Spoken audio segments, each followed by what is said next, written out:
23.5% child marriages ఇంకా ఉన్నాయి. అసలు చైల్డ్ మ్యారేజెస్ ఉండకూడదు, దాన్ని మనము బలంగా తీసుకెళ్ళాలి. చదువుకోవడానికి అవకాశం ఉంది, ఉపాధి పొందడానికి అవకాశం ఉంది.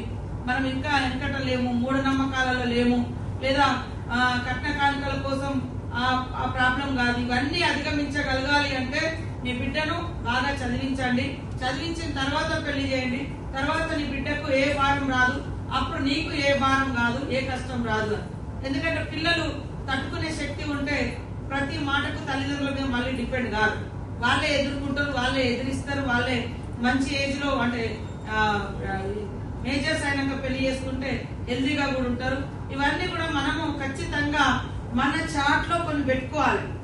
ఎక్కడ మీటింగ్ అయినా ఈ అంశాలను ఖచ్చితంగా ప్రస్తావించాలి. మన చైల్డ్ అదే విధంగా మన ఉమెన్ అండ్ చైల్డ్ డిపార్ట్మెంట్ కానీ, ప్రొటెక్షన్ సంబంధించి కానీ, ఇవన్నీ మన డిపార్ట్మెంట్ అన్ని కూడా మీ అందరి ఆఫీసులతో పాటు మనం ఎక్కడ ఏ మీటింగ్ పెట్టినా ఆ చార్ట్ ఓపెన్ చేసి ఆ బోర్డు మన మీటింగ్ వచ్చిన చైల్డ్ ప్రొటెక్షన్ యాక్ట్ దీన్ని మూలంగా ఇది వ్యతిరేకిస్తే అంటే వ్యతిరేకంగా చైల్డ్ మ్యారేజెస్ చేస్తే ఈ పనిష్మెంట్ ఉంటుంది ఇట్లా అని. తర్వాత సీనియర్ సిటిజన్స్ కానీ, బాల బాలికలకు సంబంధించి కానీ, అంగన్వాడీ ఫుడ్ కు సంబంధించి కానీ, ఇవన్నీ కూడా ఒక ఖచ్చితంగా. ఇప్పుడు ఇందాక మమత మాట్లాడేటప్పుడు మరి మన సెల్ఫ్ కూడా నేనే చూస్తా ఉన్నా, మహిళా సంఘాలది. మేము కూడా మహిళా రక్షక టీం వేయాలని అనుకున్నాము. మీరు స్నేహ అనేది ఒకటి చెప్పడం జరిగింది. అట్లనే బాలికల రక్షణ కూడా చాలా అవసరము. అంగన్వాడీ సెంటర్ నుంచి మొదలు పెడితే మరి అత్యున్నతమైనటువంటి స్థాయిలో డిగ్రీ వరకు కూడా చదివేటువంటి పిల్లలతోటి వేయడానికి అవకాశం ఉంటది. లేదా ఇంటర్ చదివేటువంటి వాళ్ళకు అది ఎట్లా అనేది కొంత గైడ్ లైన్స్ రూపొందించి ఇవ్వండి. దాన్ని మనం రాష్ట్ర వ్యాప్తంగా కూడా బాలికల సంరక్షణ అనేటువంటిది మనం తప్పకుండా బాలిక రక్షక దళం లేదా రక్షక టీం ఏదో ఒక పేరు పెట్టి మనం దాన్ని నడిపిస్తే కొంత అవేర్నెస్ వస్తుంది. ఇందాక చూసినాము మరి వారు చెప్పినట్టుగా రిలేషన్స్ యాక్ట్ అనేది కూడా మనం ఫ్రేమ్ చేసుకోలేకపోయినాం. దాని మీద కూడా మా చైల్డ్ ప్రొటెక్షన్ వాళ్ళకే ఇస్తా ఉన్నాం. మీరు అది కూర్చొని ఫ్రేమ్ చేసి ఇవ్వండి.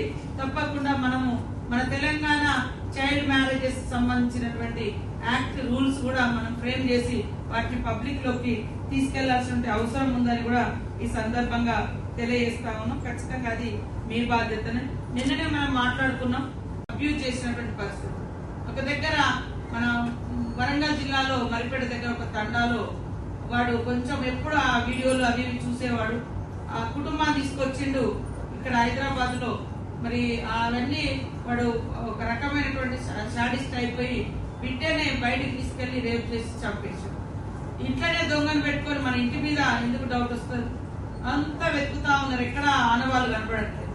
ఒక రోజు నేను కూడా ఆ చనిపోయిన రోజు తెల్లారి అక్కడికి పరామర్శించడానికి పోయినాం. పోతే నాకు వాళ్ళని చూసిన తర్వాత కొద్దిగా తండ్రిని చూసిన తర్వాత డౌట్ వచ్చింది. అంటే ఆ ఎఫెక్షన్ కానీ పిల్లలు చనిపోతారు కొంత ఫీలింగ్స్ ఉంటాయి, అది కనపడలేదు. నేను వెంటనే అక్కడ మన కుక్కటిపల్లి ఇక్కడ జరిగింది. 4 రోజుల ముందు తీసుకొచ్చిండు. ఇక్కడ నుంచి చంపేసి మళ్ళా ఊళ్ళో పోయి దానం చేశాడు. ఆడికి పోయేసరికి ఊరోళ్ళందరూ మా మీద పడ్డారు. ఎట్లా చనిపోయింది, మీరు పట్టుకోవట్లేదు, 4 రోజులు అయింది, 5 రోజులు అయింది. సో నేను అక్కడి నుంచి అధికారులకు ఫోన్ చేసి విత్ ఇన్ డే అంటే అవర్స్ లో మీరు ఈ దొంగను మీరు ఎవడో పట్టుకోకుంటే బాగుంటుందని గట్టిగా చెప్పడంతో వాళ్ళు మొత్తము ఫోకస్ పెట్టడంతో తండ్రే అంతకుడు అని తెలియదు. తండ్రి ఎందుకు చంపిండంటే వాడు అమ్మాయిని రేప్ చేస్తాం అంటే ఇంట్లోనే శత్రువులు, ఇంట్లోనే కరిచే పాము ఉంటే పాలు పోసి పెంచుకునే పాము మనల్ని కరుస్తుందని మనం ఊహించము. కానీ ఇట్లాంటి పరిస్థితులు ఉంటా ఉన్నాయి కాబట్టి ఇళ్లలో కూడా జరిగే వాటి నుంచి కూడా, లేదా ఇప్పుడు మనకు ఎక్కువ అంకుల్స్ ఆంటీ లేదా గ్రాండ్ ఫాదర్ గ్రాండ్ మదర్ ఇట్లా అని మనం పిల్లల్ని అక్కడ పెట్టిపోతాం. అక్కడ 70 ఏళ్ళోడు 5 ఏళ్ల పాప మీద 6 ఏళ్ల పాప మీద కూడా ఇట్లాంటివి జరుగుతుంది. ఇంకెక్కడ సెక్యూరిటీ ఉంటుంది? సో పిల్లలకు మనము వాళ్ళని వాళ్ళు రక్షించుకునేటువంటి మెలకువలు నేర్పాలి. ఏది బ్యాడ్ టచ్, ఏది గుడ్ టచ్. ఇప్పుడు అంగన్వాడీ టీచర్స్ చాలా అద్భుతమైనటువంటి రిజల్ట్ ను మనం సాధించగలుగుతాం. ఎందుకంటే మనం ఎన్ని కొత్త చట్టాలు తెచ్చుకున్నా, ఎన్ని కొత్త జీవోలు తీసుకున్నా పబ్లిక్ అవేర్నెస్ లేకుండా మనం తప్పు జరిగినాక పోయి పట్టుకుందాం అనే కంటే తప్పు జరగక ముందే prevention is better than cure అని ఏదైతే అనుకుంటామో అది బెస్ట్. అది అసలు రోగమే జాగ్రత్తలు తీసుకుంటే ఇంకా ట్రీట్మెంట్ దాకా అవసరం ఉండదు. వాళ్ళు తప్పు చేసినాక వాళ్ళకి పనిష్మెంట్ వేసి వాళ్ళకి జైలు పంపించి ఇవన్నీ ఏం రిజల్ట్ వస్తుంది? ఏం ఉండదు. కాబట్టి నష్టం జరుగుతుంది. ఇంకొక రూపంలో అలాంటి వాళ్ళు ఎక్కువైతే సమాజానికి కూడా నష్టం జరుగుతుంది. So prevention is better than every activity. అంటే ఏదైతే నెగిటివ్ యాక్టివిటీ ఉందో అది మనం దాని మీద ఖచ్చితంగా కాన్సన్ట్రేట్ చేయాలనేది ఈ సందర్భంగా కోరుకుంటా ఉన్నాం. ముఖ్యంగా ఈరోజు మరి ఉమెన్ కార్పొరేషన్ తరఫున కూడా వాళ్ళు కొన్ని స్కీమ్స్ చేస్తా ఉన్నారు. దాన్ని కూడా మనము 30 అంతకుముందు 10 డిస్ట్రిక్ట్స్ లో ఉండే స్వర్గీయ ఎన్టీ రామారావు గారు ఉన్నప్పుడు మహిళా ప్రాంగణాలను ఒక్కొక్క ప్రాంగణం 5 ఎకరాలలో ఇవ్వడం జరిగింది. అది అక్కడక్కడ కొంత ఆక్రమణకు గురైన 10 years నుంచి సరిగ్గా వాటి ఆలనా పాలన లేదు. ఇప్పుడు మళ్ళీ మనం ఉమెన్ కార్పొరేషన్ నుంచి మన శిశు సంక్షేమ శాఖ నుంచి యాక్టివిటీస్ చేస్తా ఉన్నాం. వాటి మీద ఫోకస్ పెడతా ఉన్నాం. ఖచ్చితంగా జిల్లాల వారిగా కూడా 33 జిల్లాలలో ఈ యాక్టివిటీస్ పెరిగే విధంగా మేము తప్పకుండా చర్యలు తీసుకొని బడ్జెట్ అలొకేషన్ కూడా ఇవన్నీ మరి మా సెక్రటరీ గారు ఇవన్నీ ఒకసారి స్టడీ చేయాలని కోరుకుంటూ, ముఖ్యంగా ఇంటిగ్రేటెడ్ చైల్డ్ డెవలప్మెంట్ సర్వీసెస్ దీనికి ఒక చరిత్ర ఉంది. గర్భిణీ స్త్రీలు, బాలింతలు, శిశువులకు పోషకాహారం అందించడం ప్రభుత్వ బాధ్యత. బలహీన వర్గాలు ఉంటారు, సరైనటువంటి తిండి తినలేని పరిస్థితి ఉంటుంది. వాళ్ళ గవర్నమెంట్ మంచి ఫుడ్ అందించాలనే లక్ష్యంతో ఈ యొక్క పథకం మనం ముందుకు వచ్చింది. ఆరోగ్యవంతమైనటువంటి భావితరాలను తీర్చిదిద్దాలి. అసలు ఇది ఎక్కడ పుట్టిందో మీకు ఏమైనా అంచనా ఉంది? సో ఇట్లాంటివన్నీ కూడా అవుతున్నాయి. కాబట్టి ఖచ్చితంగా పిల్లలకు కూడా మనం అంగన్వాడీ సెంటర్స్ నుంచే బ్యాడ్ టచ్, గుడ్ టచ్ చెప్పాలి, నేర్పియాలి.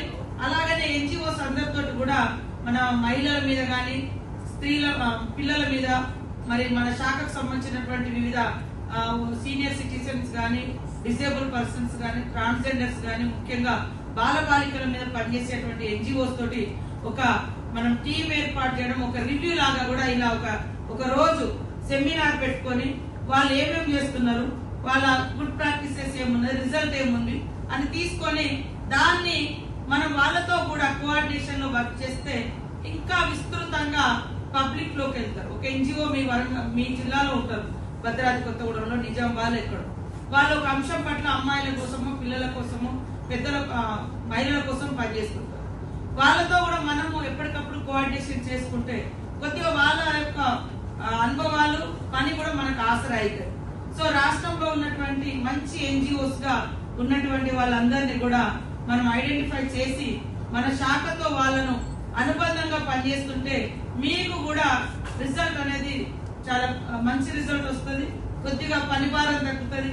మన మీదనే ఆ ఆలోచన ఒత్తిడి కాకుండా వాళ్ళ యొక్క సూచనలు సలహాలతోటి కూడా సులభతరమైనటువంటి పనులతో మరి ఎక్కువ బెనిఫిట్ అంటే ఎక్కువ రిజల్ట్ వచ్చే విధంగా కూడా మనం చేసుకోగలుగుతాం.